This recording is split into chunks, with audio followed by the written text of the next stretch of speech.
What a headshot! What a head! How's it, guys? This is Dayvy, FPL, and welcome back to the Fantasy Premier League video here on my channel. And on this video, I'll be taking you guys through my very own team selection for the upcoming Game Week 12. Now, due to the quick turnaround between Game Week 11 and Game Week 12, please remember the Game Week 12 deadline coming up on Tuesday evening, wherever you guys are around the world. But don't worry, we'll be hopefully doing a deadline stream so you guys have that notification when we do go live. But luckily, I am recording this actually after Game Week 11 has concluded, so I can give you guys the most up-to-date rank as possible, the most up-to-date team news as possible, and hopefully that's going to help us in our Game Week 12 team selection. Now, the big talking point about Game Week 12 or blank Game Week 12 is going to be the postponement of the Man City vs Arsenal game. And if you guys are like myself, I own a lot of these assets, so how are we going to actually deal with them and field a full starting 11? We'll be going through all that good stuff after the Game Week 11 team review, so if you're interested in that, sit back, relax, and let's go straight into it. So going over our Game Week 11 team review, going to give you guys a quick analysis here. Going to go player by player, talking about how many points they scored and whether there are transfer out consideration for these game weeks up until Game Week 17. Now, as you guys can see on the bottom right hand side, the overall points for Game Week 11 are going to be 52. Drop it in the comments down below how you guys got on. Did you get more than 52 and was it a nice green arrow like myself? Talking about that green arrow, nice little green arrow to 375k places. As long as we can continue these green arrows from now till Game Week 38, I'll probably be quite happy with the rank at the end of the season. Now, bottom right hand side for the transfer plan / team selection, one free transfer and a massive 3.5 in the bank after we did do that downgrade of Reece James to Anderson pre-Game Week 11's deadline.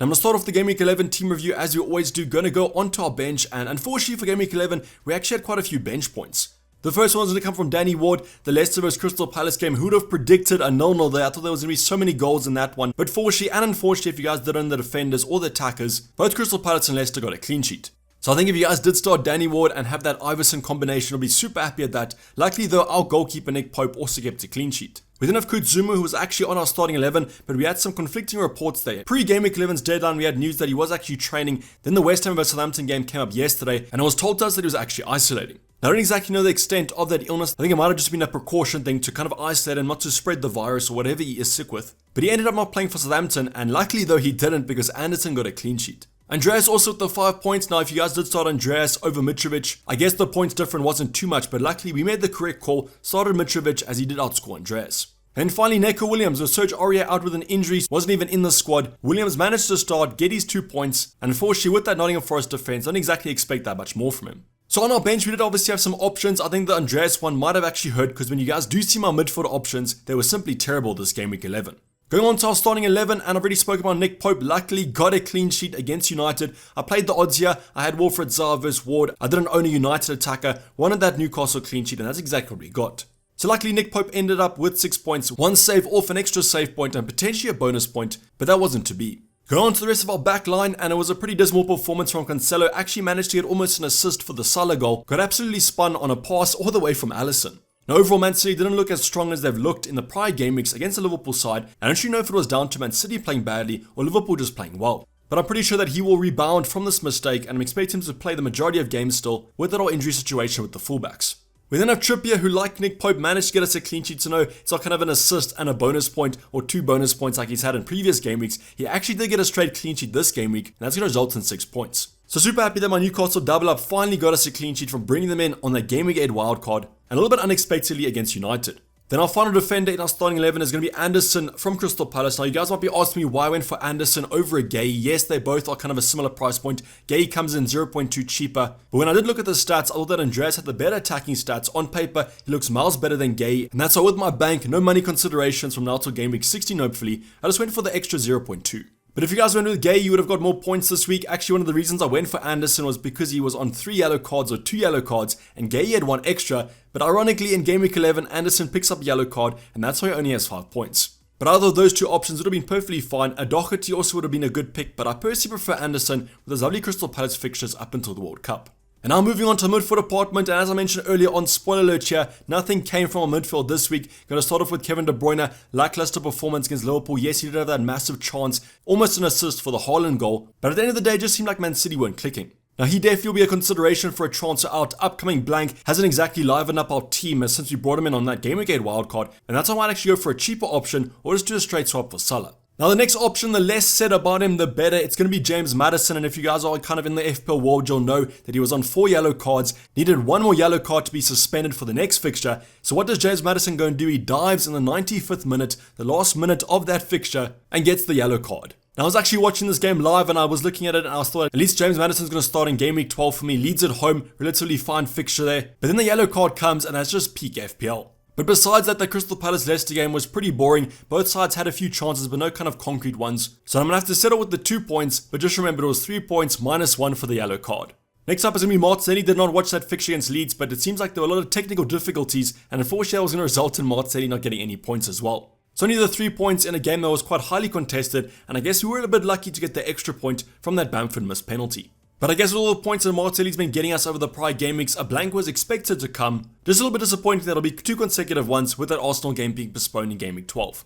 Then the final option is just reminding me of what a bad transfer Saka to Zaha has been. Last week we did the move, Saka gets 2 goals against Liverpool, Zaha blanks. This week Zaha blanks again, Saka yet again getting a penalty. So the net losses on that transfer are absolutely insane. So right now, definitely the worst transfer of my season is going to be Saka to Zaha. I just hope in game week 12, when Saka blanks, hopefully Zaha actually outperforms him for 1 game week. Now like Maddison, overall that game was pretty lackluster, but the bad thing about it was that Zaha was actually subbed quite early on. Think about the 70th minute, which is a little bit surprising for me, as I always consider him to be that main talisman.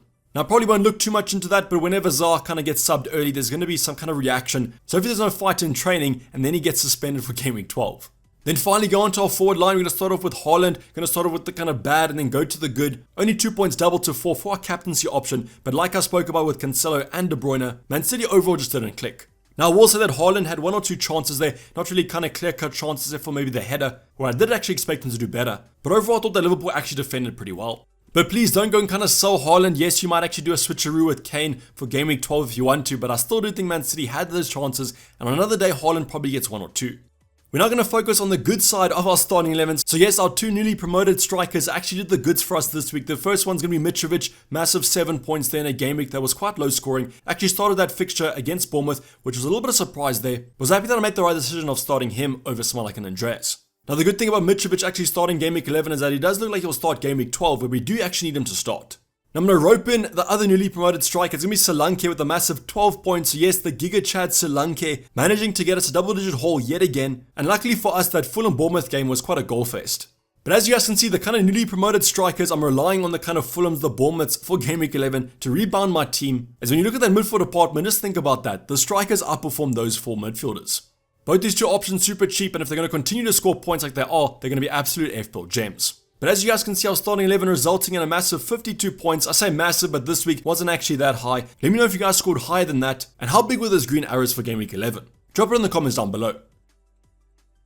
But now going on to our game week 12 team selection, and what I want to show you guys here is before the transfers, what am I currently dealing with? What's the context of our starting 11? Because for game week 12, with Man City and Arsenal blanking, the starting 11 kind of picks itself. To give you an example of that, I'm going to show you guys my bench. Haaland, Cancelo, and Martinelli. Those are the 3 options that I've chosen to keep, and currently I still also own De Bruyne. Now Danny Ward against Leeds at home, great fixture I guess on paper, but I don't trust the Leicester defense, and I do think Danny Ward will concede in game week 12. Now all 3 of those other options, Haaland, Cancelo, and Martinelli, I'd suggest keeping because after game week 12 have great fixtures on paper, and that's why I want to keep the Man City and Arsenal assets.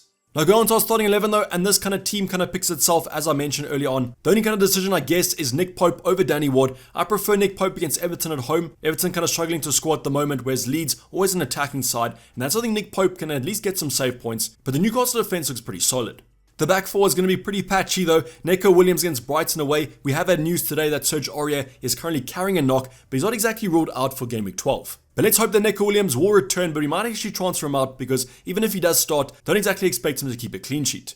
Then Kurt Zouma against Liverpool away. I'm almost hoping here if I do bring in a Liverpool attacker that either West Ham keep a clean sheet, which is probably unlikely at Anfield, or maybe a Mo Salah or Darwin gone absolute mental. Then doubling up on the Newcastle defense, Trippier against Everton at home, great fixture on paper, even for attacking returns. Yeah, hopefully Trippier can get us another attacking return as he has over these prior game weeks. Then finally the newly transferred in Andreas against Wolves at home, great fixture on paper. Yes, Wolves actually beat Nottingham Forest on the weekend, scoring a goal, but against Crystal Palace, that's quite a tough defense. So let's hope that Andreas at least outperforms Gay, as he is the slightly more differential option. In the midfield department, I'm going to get the blanks out the way first. De Bruyne currently doesn't have a fixture, and also James Maddison. Just look at that fixture though. Leeds at home, on paper, great fixture, but then gets that yellow card, and you guys can understand my frustration. So both these two assets could be on the transfer out list because if we don't, I might not have a full starting 11. Then our final two midfielders to go for, it's going to be Zaha against Wolves, and the only thing I want for Zaha is to outperform Saka. On paper, looks likely, but you do never know with Wilfried Zaha and his disciplinary record. But the Wolves at home game is a great game on paper, might be a low scoring one, but if Zaha can get those Crystal Palace goals, then we are looking at a good game week. Then finally, we'll be relying on our 4.5 midfielder Andreas Pereira, but Aston Villa at home is a great fixture with TVG's side struggling at the moment.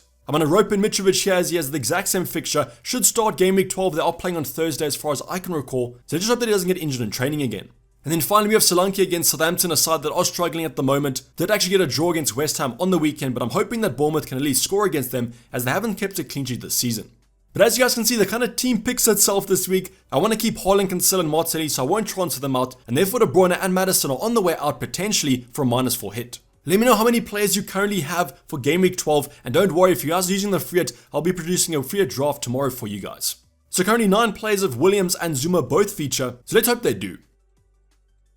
And now finally going on to our transfer plan for the upcoming game week, 1 free transfer and 3.5 in the bank, but we are actually looking to take a -4 or a -8 to field a full starting 11. Now the first transfer is a little bit of a no-brainer here. It's going to be De Bruyne out, and the replacement is pretty no-brainer as well. It's going to be Mo Salah. Great fixtures coming up for Liverpool, and after scoring against Man City and getting a hat-trick in the Champions League, I do think the GOAT is back. But on paper, Man City's fixtures from game week 13 onwards still look pretty good, and that's why yes, I am taking out De Bruyne, but Mo Salah could even be a captaincy consideration against Nottingham Forest. Now this move actually does free up some potential for another Man City attacker. I'm looking at a full Foden potential. I think that he provides better value for money than De Bruyne at his price tag. So therefore losing this Man City spot won't necessarily mean we're losing our triple up.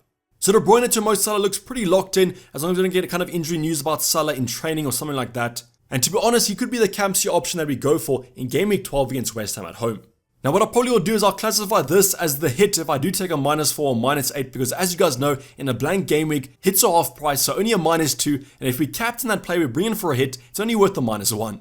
Now yes, I could actually have gone for another Liverpool asset, maybe a Luis Diaz if he was back fit, but right now Mo Salah is probably one of the only fit attackers that Liverpool actually have. So I do think that De Bruyne to Salah is a pretty locked in move. I'm pretty confident that Salah will start the upcoming games for Liverpool, but now let's look at other moves including Maddison out. So unfortunately, because of the yellow card for Maddison, I was looking to sell him in game week 13 anyway, so let's just move that forward to game week 12. He has Leeds at home, but I'm classifying that as a blank because he won't feature in game week 12. Then he has Wolves away, which is a tough game, and Man City at home. So Maddison's a prime suspect out for a transfer, but unfortunately the two replacements that I want, Saka and Foden, don't have a fixture in game week 12. So you know what that means? It's one game week punt time, and to be honest, the only team that I would probably take a punt on is Brighton versus Nottingham Forest. Now there are a few options from Brighton that I could actually go for, but the standard one is me Trossard, and that's why even though he has Man City in game week 13 and Chelsea in game week 14, don't worry, he's only a 1 game week punt. After this, I'd take him to Saka or Foden depending on which player I kind of want to go for more, but for game week 12 I think you have to punt against the worst team on paper. So this move will therefore be for a -4, but as I mentioned earlier on, probably will classify the Salah move as the -4 because I will be captaining Salah if I bring him in.